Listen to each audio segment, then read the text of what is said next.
cup of tea or anything like that? Sugar? Thank you. Yeah.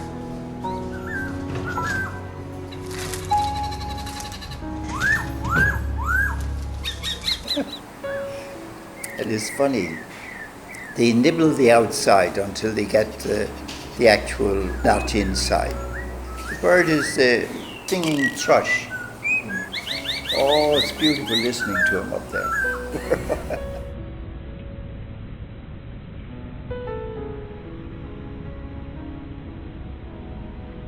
I was born in a little village called Mulla in County Cavan, south of the border with Northern Ireland in 1927. We had a large family of 13, 9 boys and 4 girls. My mother was a great model for us of unselfish service. We took our turn serving Mass in the local church of St. Killian. 2 of my brothers went to St. Finian's College in Mullingar. One, James, went on to study for the priesthood, and the other, Simon, later excelled on the football field. I often secretly admired him.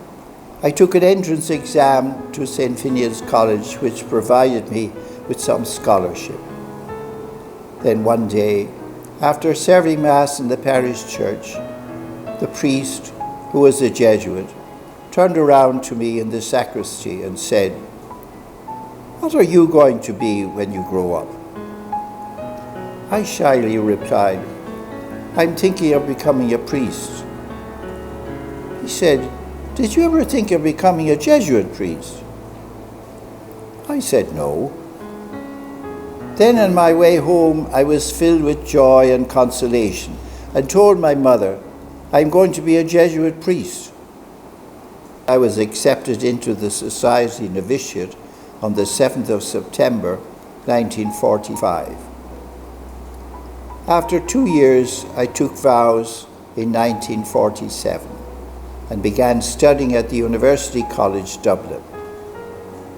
Then I went to study philosophy for 3 years in Tullamore College in County Offaly. Now came a big change in my life, which saw me assigned to Hong Kong for 3 years. It was like going into the unknown. Travelling with Father Herbert Deignan, Mr. Thomas McIntyre and Mr. Peter Morris on the RMS Carthage, the journey took 28 days. I had my first experience of seasickness crossing the rough English Channel and the Bay of Biscay. I arrived in Hong Kong aged 25 on the 21st of September 1953.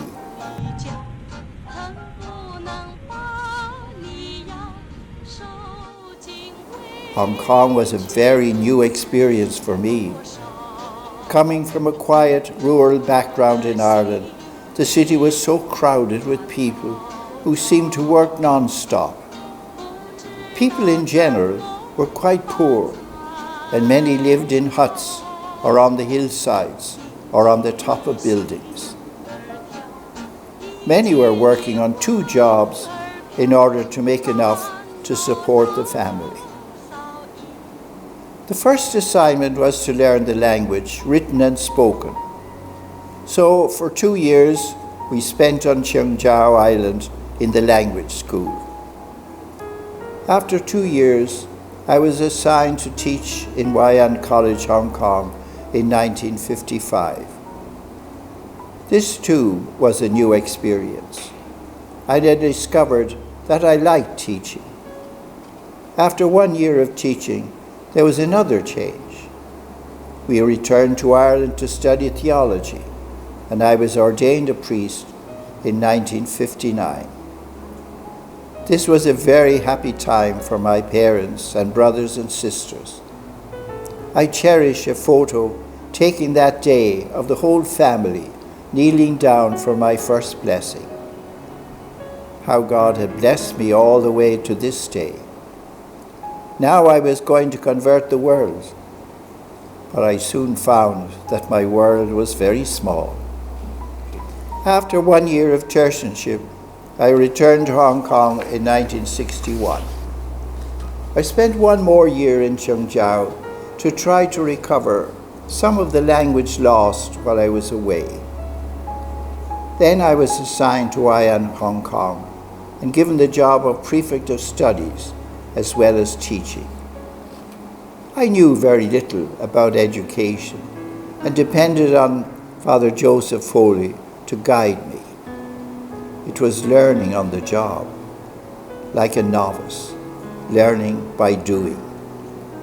On my first day before going into class, Father Grogan said to me, "I would give you some advice. Do not smile for the first month." This was good advice for class control. Even as Prefect of Studies, I coached a C-grade football team. It was difficult to get them from just following the ball around the field. Forwards, backs, and midfield were everywhere, instead of keeping their positions. Leftist riots began in 1967, and there were violent clashes between the police and the rioters. Many were arrested. We saw groups of leftists marching down the streets, waving Mao's Red Book. They planted bombs, killing many innocent people. Public transport was badly affected, and the workers' unions joined in the riots. Many families decided to leave Hong Kong as they were afraid of the future. The Jesuits decided that they were going to stay with the people, even though they too were concerned about the future. While being Prefect of Studies 1962 to 68, I took a course in counselling and gave family life education workshops in quite a number of Catholic schools. In 1970, I was appointed warden of Ritchie Hall. My first year there, I had my baptism of fire, as there was the famous Hornell Hall affair. I was sent for by the committee, was asked to reveal the names of the students who took part. I refused. For me, it was a worrying time. It made me pray for the help of the Holy Spirit. I was given a new appointment across the harbour to IAN Kowloon to be the principal. I knew we needed to change, to grow, to keep up with the times. At that time, Father Davin Day, who was the Secretary of Jesuit Education in Asia, brought back from the US quite a few courses related to change. Looking back, I marvel at what we did then, but the consolation was in seeing the gradual change in the schools. The Holy Spirit was with us, guiding us. I retired as principal of IAN College Kowloon in 1992 and handed over to a layman who had been the vice principal, Mr. Norman Soule. I was given a 6-month sabbatical and went back to Ireland. During my time there, I did the 30-day retreat in Manresa, Jesuit retreat house. It was wonderful, having no cares, having time for reflection and prayer. I enjoyed the sea, and particularly the beautiful park, St. Anne's, which was quite near, and where I could walk and leisurely enjoy the beauty of God's nature. When I returned after the sabbatical, I was asked to be the Assistant Secretary of Jesuit Education in East Asia Oceania region. Mrs. Jenny Goh was then the Secretary. I traveled with her to many Asian countries, conducting programs on staff development and on new teaching styles and reflective pedagogy.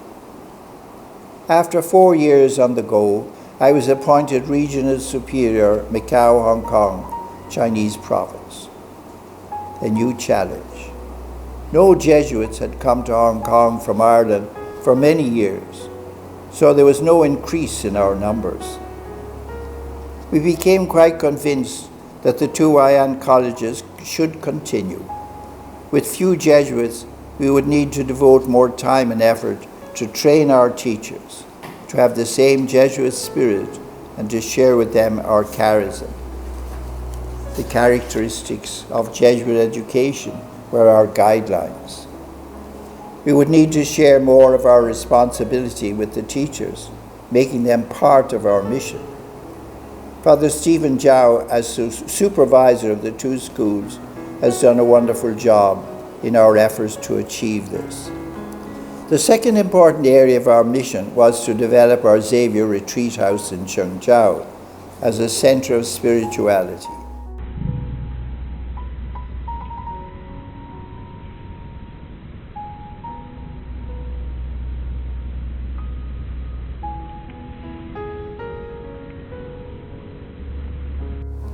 Father Kieran Kane was able to find funds to develop and improve the house and the environment, and Father Stephen Tong established a team of spiritual directors trained in spirituality and in directing retreats. Xavier House is now helping many who are looking for a deeper spirituality and a knowledge of God and themselves. A group of educationalists got together to try to provide training in basic human values in 1997. Hong Kong International Institute of Educational Leadership, HKIIEL. We were worried about the deterioration of the behavior of young people and first started a 90-hour program on moral education for teachers. We decided to offer scholarships to students in the universities who are going to take up teaching as a career. We focus on the values of love, respect, responsibility, honesty, compassion, generosity, and service, business ethics, and justice. We run workshops for different careers using dilemmas where the choice is between honesty and success. I find this small effort to improve human behavior and relationships very meaningful. I was relieved of the post of superior in 2011. Now I was 84 and realized more that time was slowly running out. I'm still a member of the Jesuit Education Board, so I try to make myself useful. I have more time for prayer and see my mission now is to pray for the Church, the Society of Jesus, for the people that they would come to know God and Jesus Christ whom He has sent. I pray for the sick, the poor, and all who have trouble or difficulties, for peace and the guidance of the Holy Spirit. I'm now 90, and I have so much to thank God for. I can see His directing hand of care all through my life. I thank Him for the many Jesuits who influenced my life.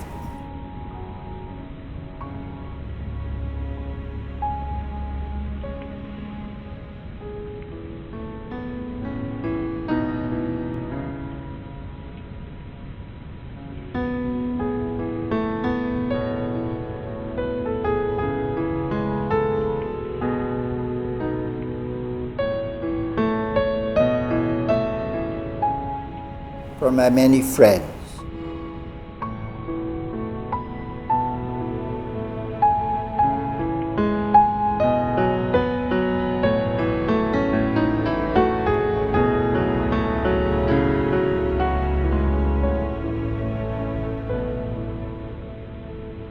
For so many good people I've known.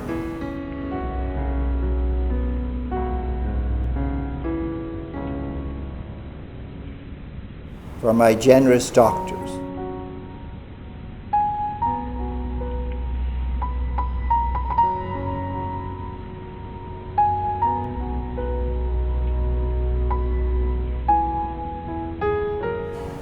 I'm very grateful to all the past students.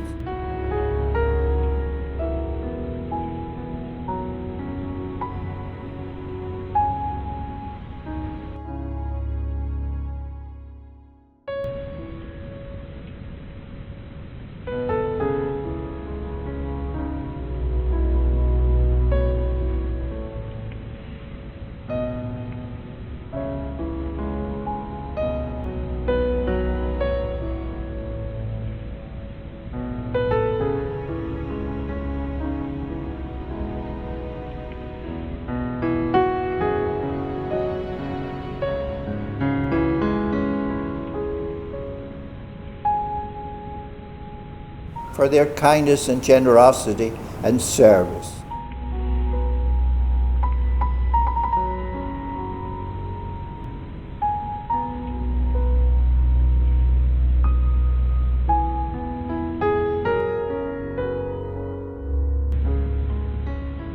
And those who worked with me during the past years.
I place myself in God's loving and caring hands, trusting in Him, into your hands.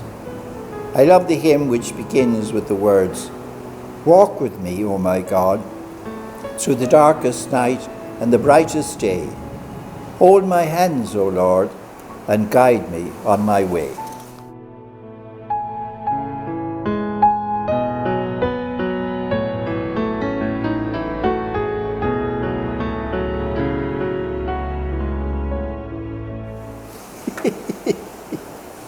We made it.